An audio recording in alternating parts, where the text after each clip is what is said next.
Smith has that all-time record of Walter Payton's in his sights. He needs 93 yards to bring it.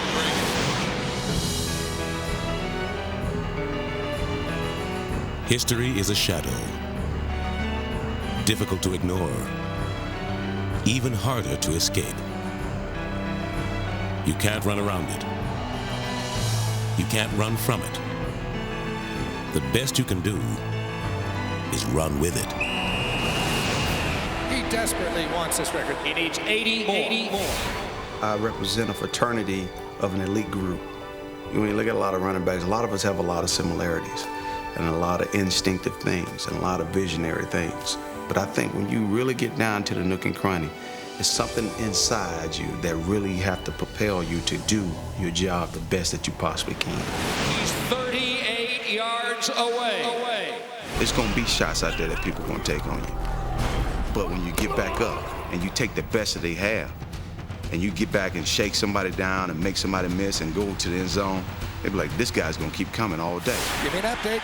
Right around 28 yards away. I see bodies, flashes of colors, angles. Is he too sharp? Is he too flat? Is he over the top? Or is he underneath me? Can I get around him? Bait him in. I'm playing almost like a magician. I'm gonna let him come in as close as he wants. And then I'm gonna make one move, and he's not gonna even touch me. Spinning, churning, 10 more. When I play with so much energy and so much force that I can move 350-pound man and not even think twice about it. Gain of 5, he's under 20 yards away. Some people ask the question, why you? Without no Jim Brown, without no Gary Sayers and Dickerson and Walton, all those list of guys, there wouldn't be no history. I have all of them in me. And so without that in front of me, I wouldn't have nothing to chase after. I'd be creating it. And it's fun to be able to chase after something. When I think about it, I mean, that's a lot of yardage. Being in the position to achieve this record, to get it, that would be the ultimate. That should do it. Move over, Sweetness. Make a place for Emmitt. He is now the NFL's all-time leading rusher. 20 years ago, we went to Chicago to do a feature on Bears running back Walter Payton and his off-season workout routine. We followed Sweetness to a dirt hill that was ridiculously steep, and we watched him run up this hill over and over and over again. It wasn't literally a mountain, but figuratively, we were watching Payton on his quest to reach the top of the NFL mountain. And eventually, he did become the league's all-time leading rusher. Now, when I look back on that day in Chicago, I remember seeing Payton standing by himself on the top of that hill. The view was his alone, as it was for so many years, until now.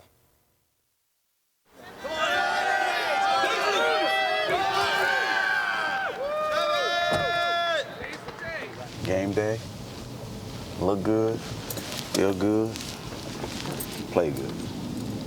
But I slept pretty good last night. I got up early this morning. I was up probably around 6, a little bit before 6. It's a cloudy 67-degree day at Texas Stadium. My guess is Emmitt Smith will be more nervous today than he was when he took his first carry in 1990. You're going to see some second and third effort, I think, out of him today. He desperately wants this record now. It's not just any other Sunday. 16,726 is one sweet number. Walter Payton's NFL rushing record was a distance equal to 1/3 of a marathon. A distance traversed not mile by mile, but yard by yard, inch by inch. Well, who's the fastest? Well, I know I wasn't the fastest. They said, well, who's the biggest? I know I wasn't the biggest. Who's the strongest? I know that it was not the strongest. What do I have?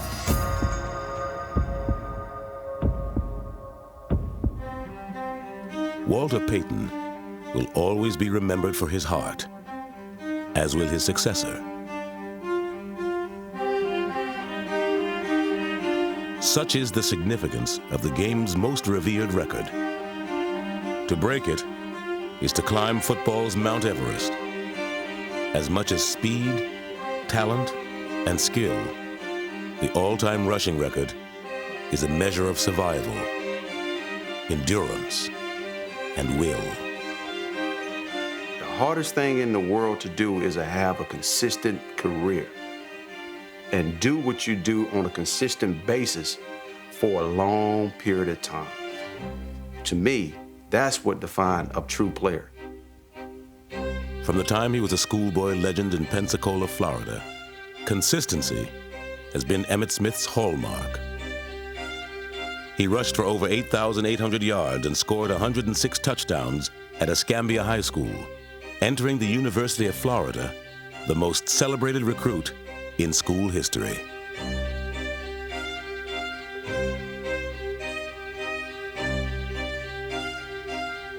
When I first watched Emmitt in Florida, I was at Miami, of course, and he was just a freshman, and you hear about he ran for 200 yards.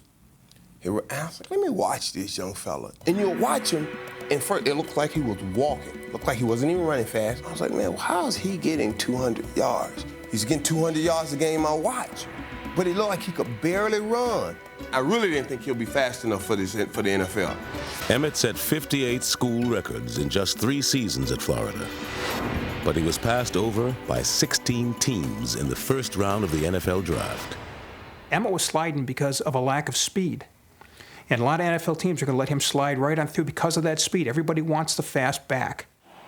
But Jerry Jones and Jimmy Johnson, the former University of Miami coach, knew Emmitt was a risk worth taking.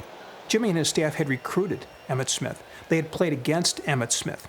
And I remember Joe Brodsky, the running back coach, kept bringing up during the draft meetings, if he has no speed, why does he have so many long runs?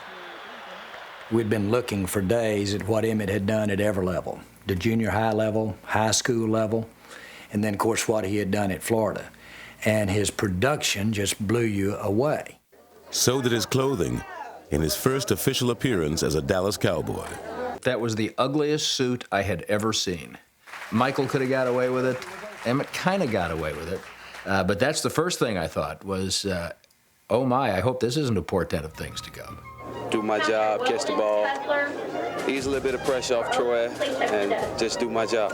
And get him back to the Super Bowl? Hopefully get him back to the Super Bowl real soon. I viewed Emmitt as a guy who was going to help us. He was going to help us offensively because we really did not have much of a running game. Now, I think for anybody, myself, Jimmy Johnson, Jerry Jones, anybody, to say that at that time they envisioned this guy going on to be the all-time rushing leader in NFL history, I think that they'd be kidding themselves. Once he replaced the polka dots with a blue star, Emmitt became a star, especially in the eyes of his teammates. The coaches would get on to me all the time about not carrying out fakes, and a big reason was I wanted to get turned around as much as anybody else and watch Emmitt run. He had an uncanny ability to make people miss. I've been going downfield when he's running, and you'll see a guy coming from the side, and he's focused on everything in front of him, and this guy's got a clean shot on him. I mean, he's going to clean his clock, and at the last second, he stops, and the guy goes by him. And you just walking back to the huddle going, how did you see that guy? I mean, the only reason I saw him because I was trailing you. You know, I would come back and say, God, that was a great move, man. I said, man, hey, man, that was a great move. He said, you saw that? I said, yeah, man. He said, you should have been blocking. Dallas at its own 25. Aikman, handoff Smith. At left tackle, pops out to the 30. A block from right, gets into the 40. Breaking right to the 45. Holy cow, what a great play. Touchdown, Emmitt Smith, 75 yards. Thank you very much. Emmitt's the guy who disappears into the line of scrimmage, and the play's over. And I've been guilty of this. I'm on tape guilty of this.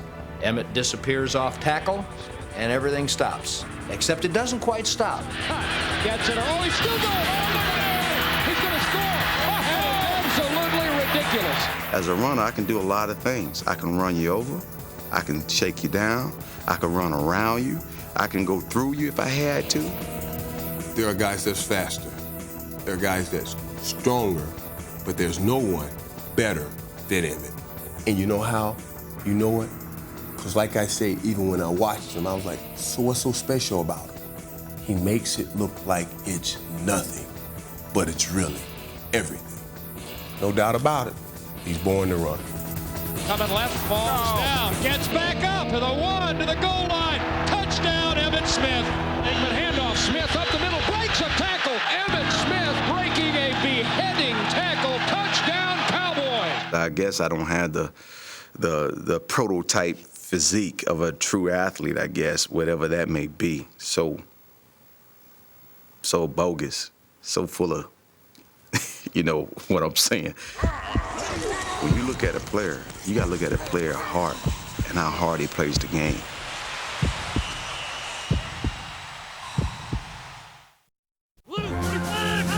In his first 6 years in the NFL, Emmitt Smith rushed for nearly 9,000 yards, led his team to 3 Super Bowls, and set an NFL record with 25 touchdowns in a single season.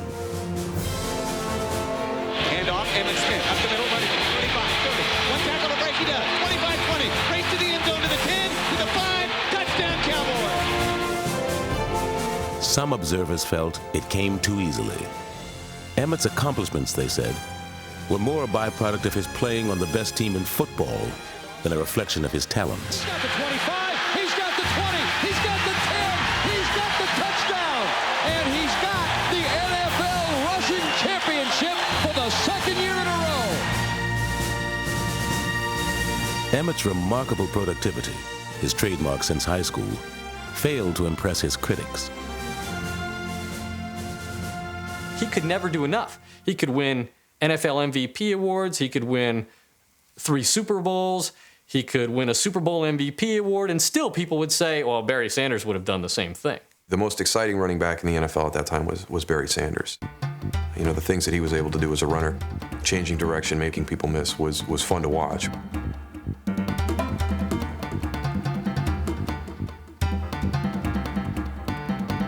To me, when you talk about Emmitt Smith, he is the most complete running back, maybe to have ever played the game. Like Barry, Emmitt was capable of the spectacular, but his true strengths invited comparison to another. I think he's very much like Peyton. I think he's the guy that could do it all. One of the games that jumped out about me with Emmitt, his rookie year, they were playing the Rams at Los Angeles. He had 100 yards of receiving yards. And that told us, this is more than a running back. This is a complete football player. The 2 things you think of when you think of Walter Payton, not some brilliant hip one way, ankle the other way, and threw for 60 yards. That's Sanders. That's Dorsett. Sweetness was a dive into the line of scrimmage and coming through the other side and going 6 more yards.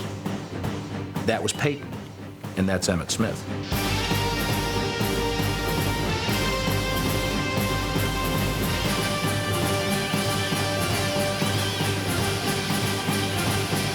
The other thing that Peyton was a stone killer as a blocker.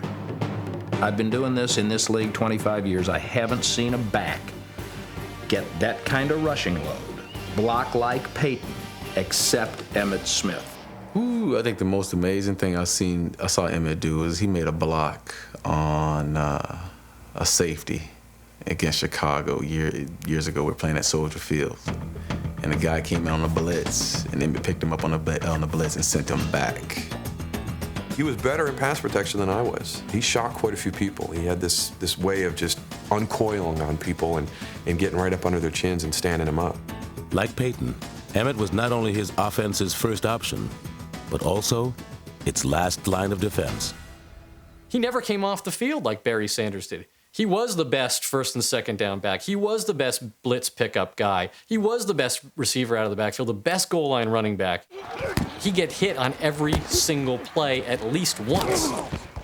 That was quite a responsibility on Emmitt Smith and a lot of wear and tear. And you really had to not only be talented, but you had to have a lot of just sheer will and perseverance to take on that kind of load. Emmitt's greatest game was a fitting testament to his toughness and durability, just like Peyton's greatest game. In 1977, weakened by the flu, Sweetness rushed for 275 yards against the Vikings, breaking the all-time single-game rushing record. 16 years later, in the Cowboys' most important game of the season, Emmitt single-handedly overcame the Giants because he only had one hand to use. Smith is down. Emmitt Smith is down at the Giants' 30. After separating his shoulder on the frozen Meadowlands turf in the second quarter, Emmitt refused to leave the game. You could have pleaded your case for hours, and there was no way you were going to get him off the football field. And every time I got hit, you could hear that in my chest. That's what it sounded like.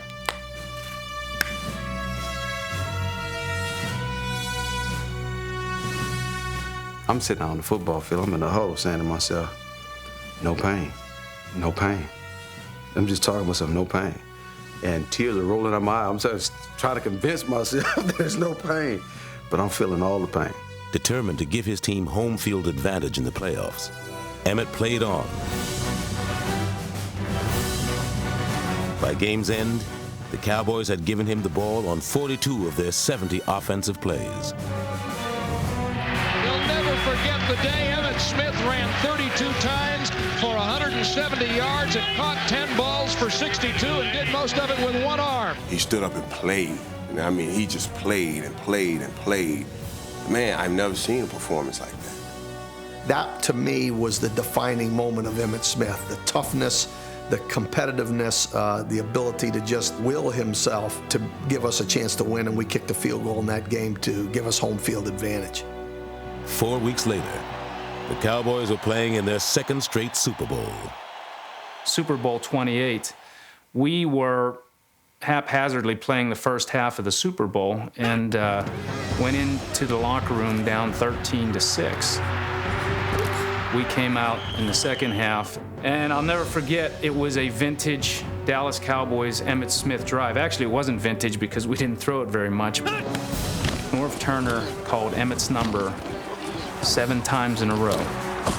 You look at the play-by-play, it says Smith off the right side, +9. Smith off the left side, +4. Smith for 9, Smith for 3, Smith for 8, Smith for 7. And then the 7th play, or the 8th play of the drive, was Emmitt Smith for 15 yards, touchdown. Aikman draw to Smith. Tackle breaks away to the 10, to the 5. Touchdown, Emmitt Smith.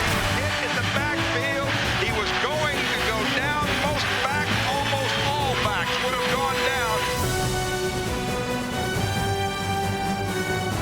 You could see when he scored that touchdown, it was still very much a ball game, but the game was over. 2 in a row. How sweet it is. I think we all realize now, but at the time, I don't think how much this organization rode that horse. I mean, he was a thoroughbred, and they said you're not supposed to be able to run a running back into the ground like that, but we just kept going to the whip and riding him and riding him and riding him.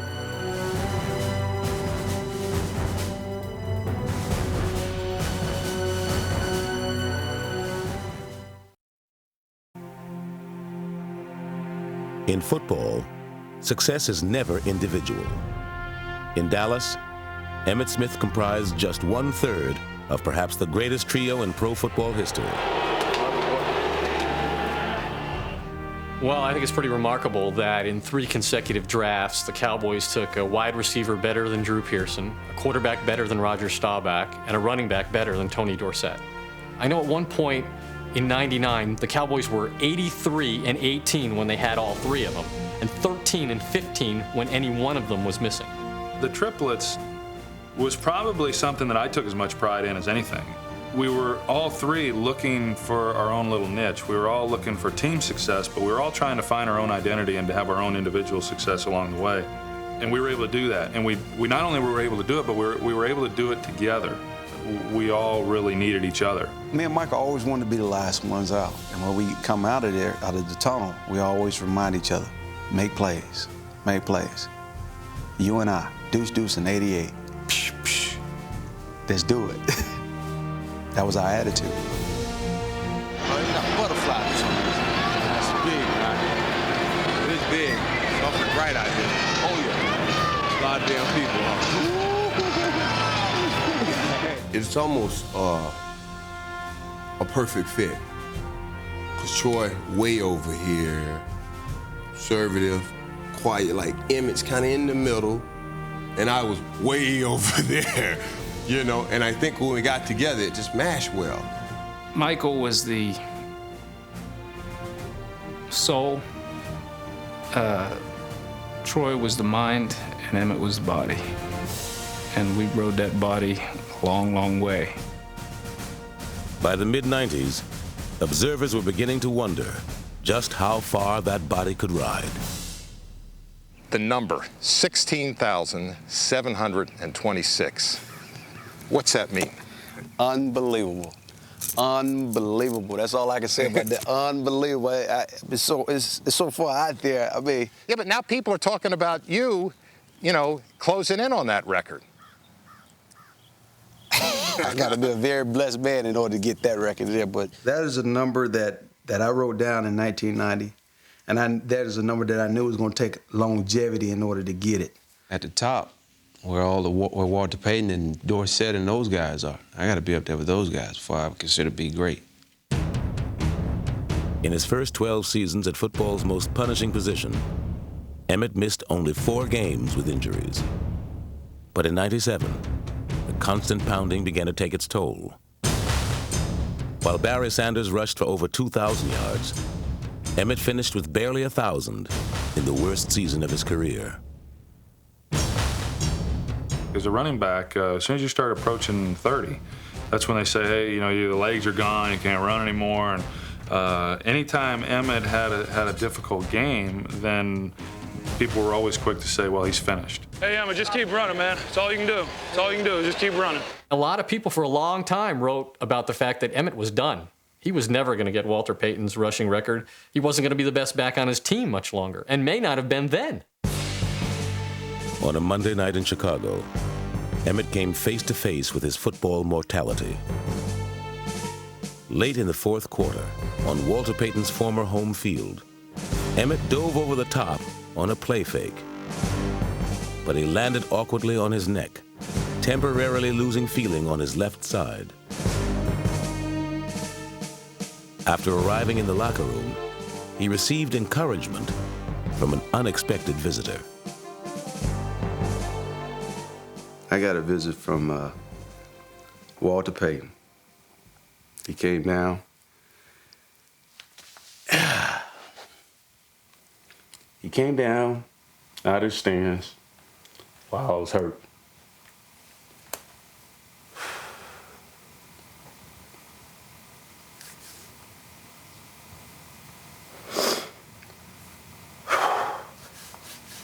God bless his soul.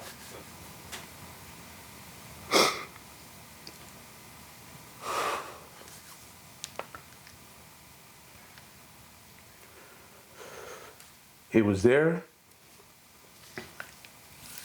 and he came up, and I'm in tears like I am now. He kissed me on my forehead. He said everything is gonna be all right. He said, don't worry about nothing. He said, it's in God's hand. He said, if you need anything, I'm gonna be here. I'll be here for you. And I remember giving Marge, my assistant, his telephone number to call. He was there. And he was there just encouraging me through this whole situation. And at the time, I thought it was all over. I just thought, it's it. Because I couldn't feel nothing on my left side. Didn't know the degree of the neck injury. And that was that. He was there. And I wish he was here now.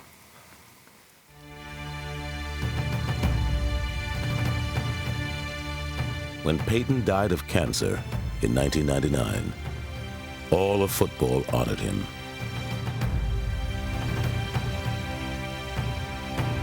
That Monday night in Minnesota, Emmitt Smith planned his own tribute. I wanted to go out and give the best performance that I possibly could. You know, try to dedicate that particular game to him. And that was my whole mindset going into that ball game. it's going to be a great night because I know that Walt is watching, and I'm going to dedicate whatever happened this night to that man. I wanted to break his single-game rushing record. I felt like that night was going to be the night that all history come running down. And when it's all said and done and over, I wanted it to be for him.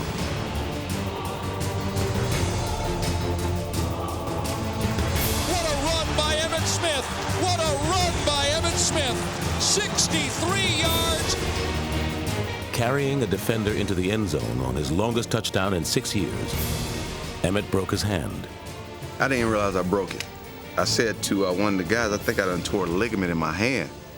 And then before you know it, the next play, the kickoff, they fumble, and we get the ball back. And so I grabbed my helmet with the broke hand, run out on the field, put it on, and they called my number again, and before you know it, I'm back in the end zone again. Unbelievable! Unbelievable! Emmitt Smith has done it again. 24 yards, and he's got 87 on the last 2 carries. He finished the first half with 140 yards, but the second touchdown was his final carry of the night. The broken hand kept one Peyton record intact, but another remained in Emmitt's sights. Prior to Emmitt Smith, only 6 players held the all-time rushing record.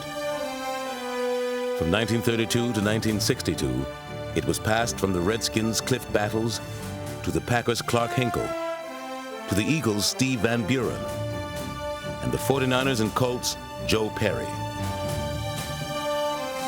Jim Brown held the record the longest, from 1963 to 1984, when Walter Payton eclipsed him in Chicago.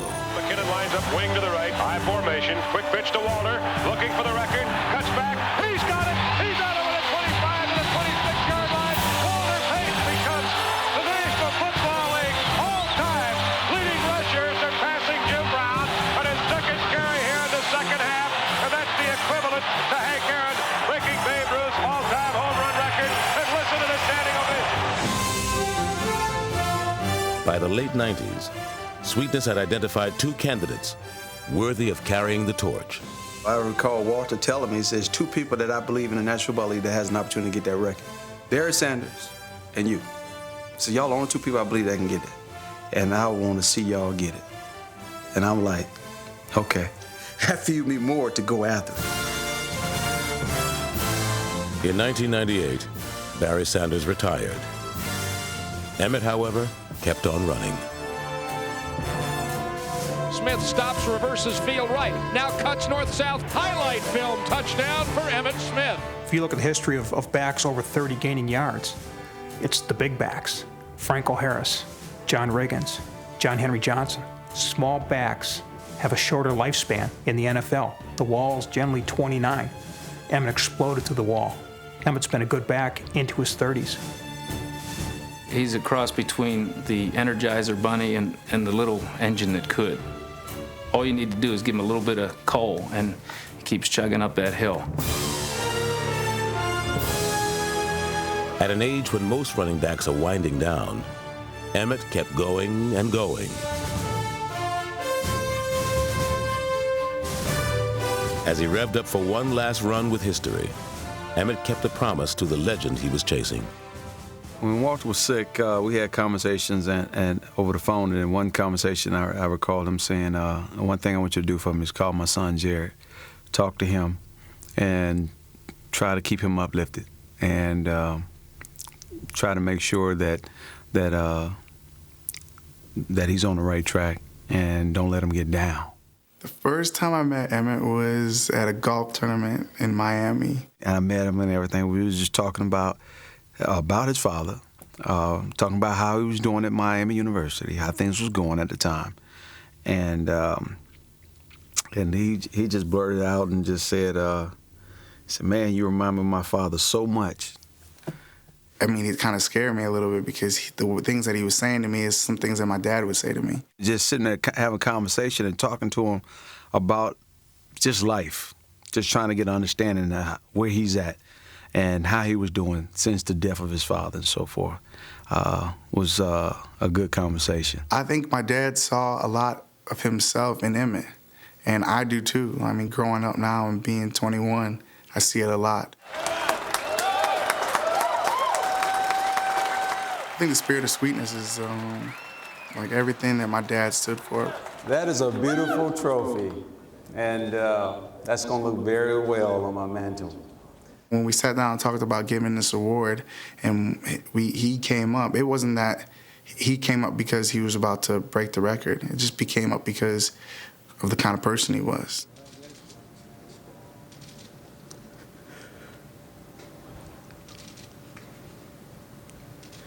When you get an award and you do certain things in life and people recognize you for what you're doing, whether it's good, bad, or indifferent, but when you get something from a person or a family that represents truly what the game means, a person that was dedicated to excellence, a person that means a lot to me. To me, when I saw him, break down like that, it hurt me because it's just like, wow, you look at a guy like that who you look as kind of like being like Superman or, a superhero, and to see that he has feelings like that and they're not afraid to show them, to me, that's a man right there to me. I'm trying to be strong, trying to hold my emotions and all, but I just can't help it. That's how much he meant to me. And that's how much it's gonna mean to me when I break it. Walter Payton stood 5 feet 10 inches tall, 202 pounds. Emmitt Smith stands 5 feet 9 inches tall, 212 pounds. The similarities do not end there. Entering his 13th season, Emmitt's numbers were almost identical with Payton's.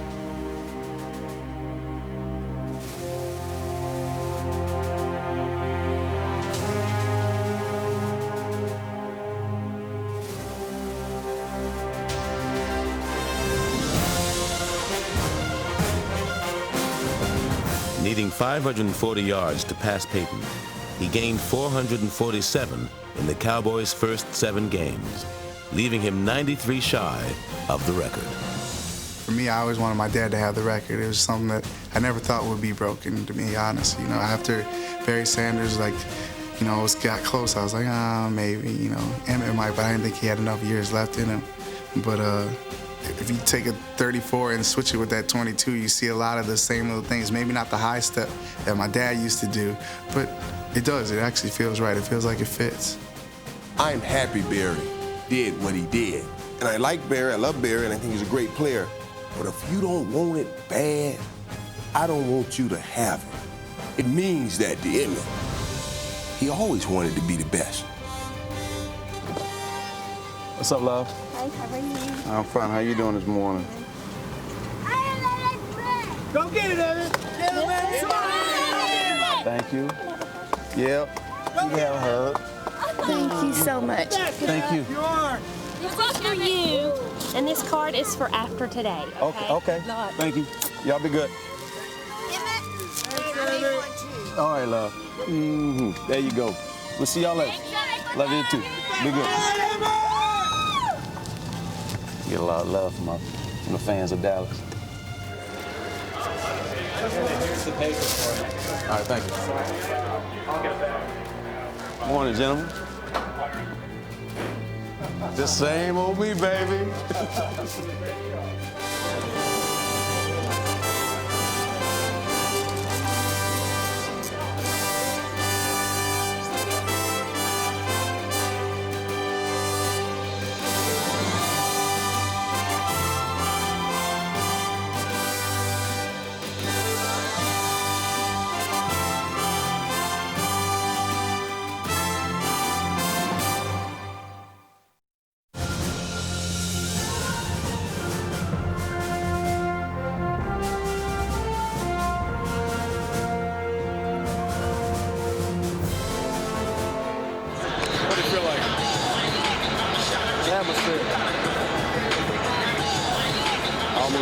Came up. I almost cried when I came up. I had to do stuff to keep my mind open. The marathon runner had entered the Coliseum. This was Emmitt's last leg on his run with history. Wouldn't you know it that I'd have to be here for this deal? Hey, man. How you doing? I'm doing wonderful. Congratulations. Regardless of what happens, you know, I'm one of your biggest fans, and I always have been. Thank you. I mean that. I appreciate you. You're everything that's good about this game. Thank you. Thank you. Unfortunately, you just killed me too many times, buddy. Well, we'll see what happens today. Who knows? All right, Who knows? Okay. Take care. Good luck.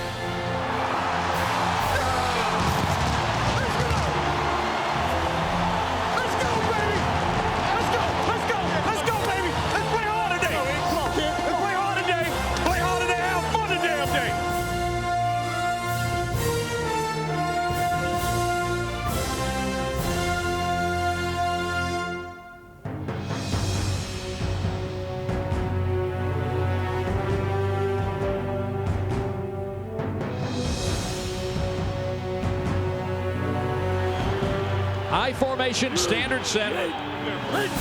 And the first play is a handoff to Emmitt Smith, and he's going to get a couple. Not today. No. No. I had nerve to tell me I can't let you today. You said that? Number 90 said I can't let you today. Yeah, you believe that? You a fool. Handoff, Smith coming at right tackle. A big cheer as he gets to the 30. Gain of 11. He needs 80 more. Smith coming right, a block from Thomas. Cuts to the 50, breaks a tackle. Right to the 45, breaks a tackle. 14 more for Emmitt Smith. The count is 65 yards. High formation behind Hutchinson. Handoff, Smith at left tackle, 50, 45, spinning. He's 38 yards away. And a handoff, Smith coming right, hit in the backfield. And the number just increased. Come on, Emmitt. You ain't good today, baby. You ain't good. You know what, Eden, if you was all pro, I would respect you. It's a 4-quarter game. Get your damn head in this thing for 4 quarters. Get in that offensive line's face and tell their ass that they got to give us everything they got now. 90 talking trash like he an all-pro, guys. He's talking trash like he a straight all-pro, 90. Start getting on So I'll tell you what. This next series when we get the ball, we need to drive it down their freaking throat and break their damn back. Draw to Smith up the middle, 35, 40. Spinning, churning, 9 more, 28 yards away. Smith is in the game on 3rd down. And he'll carry it in left guard, and he's got a first down across the 40. Down to the 37-yard line. He's under 20 yards away.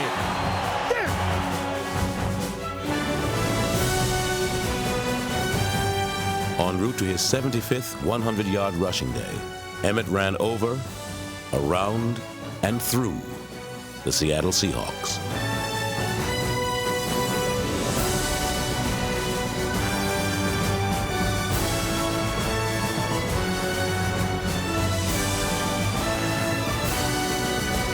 Sweetness was in sight, and Emmitt's moment was imminent.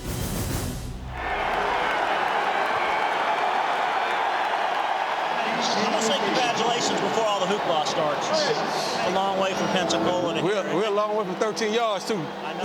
At the way we go. A long way from that high school to here. That's true. It is. It is. I left flip. 27 this. 17 boss check with me. I'm one on the right. He needs 10 yards. High formation, 2 receivers right. 2nd and 7 at the Dallas 30. Handoff, Smith at left guard, 35, 40-yard line, right on the mark. That should do it. Move over, Sweetness. Make a place for Emmitt. The torch is passed. Long live the king. Emmitt Smith has eclipsed Walter Payton as the NFL's all-time rushing leader, and somewhere Sweetness is smiling.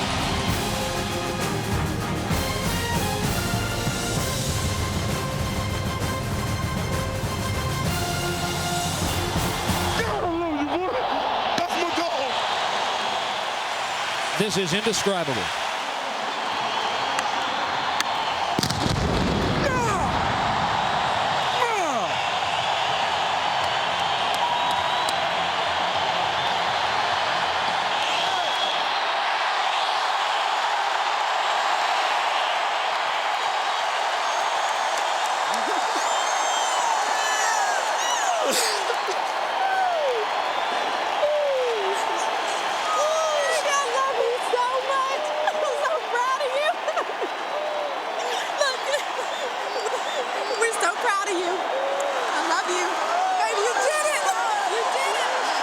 Emmitt Smith had just broken the all-time rushing record. What did he do next? Let's go! Let's go! Let's go, baby! He did what came naturally. He went back to work. Let's go! Let's run this bitch down their throat. Let's go!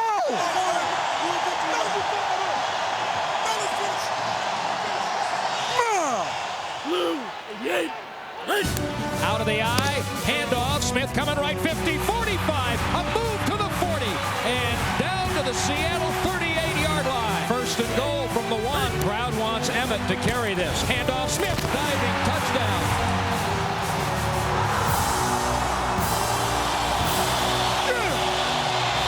Good job, man. Emmitt's final carry resulted in the 150th rushing touchdown of his career. For 13 seasons, he has run a never-ending race. Finally, it was time to share his accomplishment with those teammates who began the journey with him so long ago. I wish I could have lined up, suited up one more day, and that would be that day, and be on the field when he break that record. Congratulations, man. Thank you, man. I love you, man. Thank you. Deserve it, buddy. Everybody has asked me, you know, how long would you have played if you hadn't hurt your neck? And I would have played up until he broke this record. I'd just like to be there, just to be able to, you know, give him a big hug and kind of soak the whole thing in. You got it, buddy. Yeah. I knew it. I knew it all week long. I had a feeling. Congratulations. Thank you, man.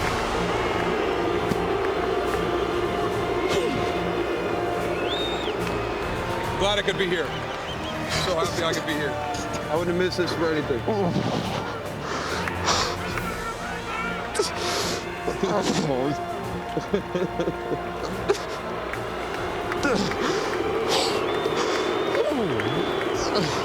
Thank you so much, man. I enjoyed everything I did for you. You made it fun, buddy. Oh, thank you. There's nothing I would have loved more outside of winning another Super Bowl, but to be out on the field when Emmitt accomplishes that and breaks the record, because I was there for so many of the handoffs.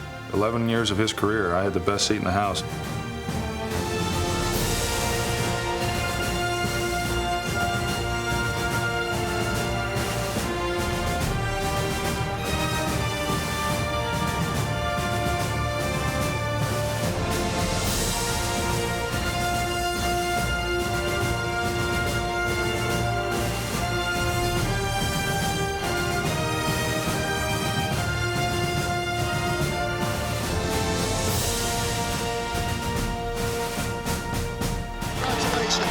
I love you.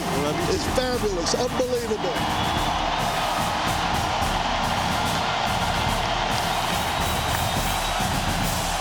Come a long way from that purple shirt and yellow polka dots, baby, since the first time I saw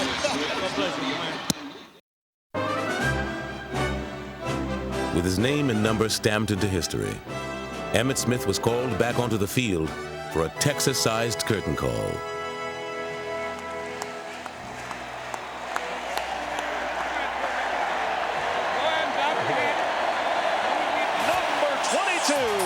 Emmitt Smith. True to his nature, Emmitt kept on running, this time on a well-deserved victory lap, 13 seasons in the making.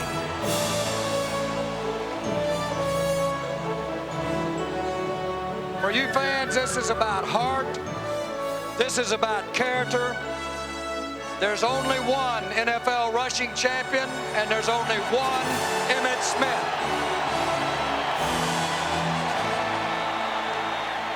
In 1990, when Jimmy and Jerry drafted me, the night of the draft, I come in with my little polka dotted outfit on, and I come right out that tunnel right there. And I looked up and I saw those guys' name up on that Ring of Honor. And one day I said, I'm gonna have my name up on the Ring of Honor someday.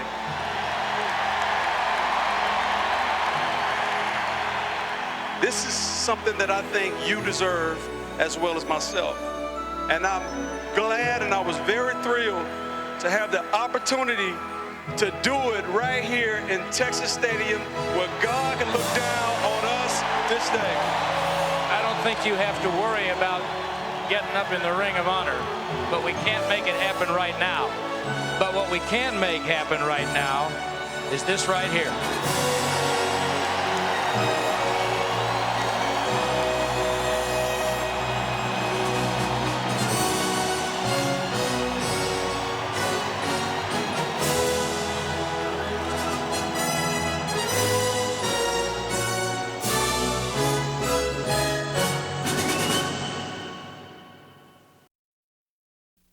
Brought to you by Blockbuster. Make it a Blockbuster night.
This NFL Films production has been brought to you by the National Football League.